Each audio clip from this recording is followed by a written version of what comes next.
আজকের গল্প বৃদ্ধ পুরুষ এবং ডাইনির অভিশাপ। গ্রামের এক কোণে বসবাস করতেন বৃদ্ধ হাশেম চাচা। তিনি একসময় ছিলেন গ্রামের সবচেয়ে শক্তিশালী ও বুদ্ধিমান পুরুষ, কিন্তু বয়সের কারণে এখন তিনি একাকী জীবনযাপন করতেন। তার বয়স প্রায় ৮০ বছর, কিন্তু তার চোখে সেই আগের চঞ্চলতা ছিল না। গ্রামের সবাই তাকে শ্রদ্ধা করত, তবে কিছুদিন ধরে মানুষ তাকে এড়িয়ে চলতে শুরু করেছিল। এই ঘটনা ঘটে যখন একদিন রাতে গ্রামের মানুষরা শুনতে পেল হাশেম চাচার বাড়ির পাশে অদ্ভুত শব্দ। কিসের শব্দ? অনেক রাত পর্যন্ত সে শব্দ থামল না, যেন কোনো অদ্ভুত শক্তি কোথাও মিশে যাচ্ছে। একদিন হাশেম চাচা বাড়ি থেকে বেরিয়ে গিয়ে গ্রামের প্রান্তে চলে গেলেন। সেখানে এক রহস্যময় নারী দাঁড়িয়েছিলেন, তার মুখ ঢাকা ছিল। সে নারীর চোখে এক অদ্ভুত রহস্য ছিল। গ্রামের মানুষজন বলতেন তিনি একজন ডাইনি, যিনি অনেক বছর ধরে অন্ধকার শক্তির অধিকারী। হাশেম চাচা তাকে কাছে গিয়ে বললেন, তুমি কে? কেন এই গ্রামে এসেছ? ডাইনি ঠান্ডা স্বরে উত্তর দিল, আমি সেই যে পুরানো অভিশাপের মালিক, যে কোনো অশুভ শক্তির মাঝে বাস করে।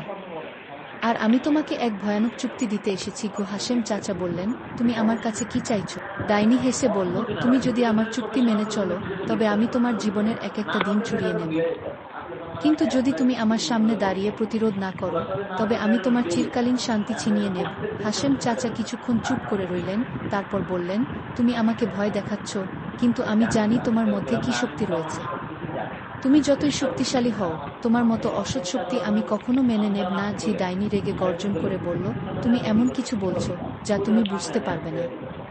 এখন আমি তোমাকে পরাজিত করব। হাশেম চাচা তার বয়সের কারণে খুব দ্রুত না হলেও তার জীবনের জ্ঞান ও অভিজ্ঞতা দিয়ে ডাইনির শক্তির বিরুদ্ধে প্রতিরোধ গড়ে তুললেন। তার আত্মবিশ্বাস ছিল, যে কোনো ভয় যতই বড় হোক না কেন, তা কিছু সময়ের পর ক্ষীণ হয়ে যায় যদি সত্যের আলো উজ্জ্বল হয়। ডাইনি যখন বুঝল হাশেম চাচার ভেতর এক অমিত শক্তি রয়েছে, তখন তার সব অন্ধকার শক্তি দুর্বল হয়ে পড়ল। সে পালিয়ে যেতে বাধ্য হল। হাশেম চাচা নিজেকে সান্ত্বনা দিয়ে বললেন, এই পৃথিবীতে শক্তি যাই থাকুক না কেন, সত্য আর সাহস সবকিছুকে জয়ী করে। কি শেষ? এই গল্পে বৃদ্ধ পুরুষ তার অভিজ্ঞতা, সাহস এবং সত্যের শক্তি দিয়ে ডাইনি-কে পরাস্ত করেছেন। এটি একটি শিক্ষা যে বয়স শুধু শরীরের জন্য সীমিত, তবে অভিজ্ঞতা এবং সাহস কখনো শেষ হয় না। আশা করি আপনি গল্পটি পছন্দ করেছেন।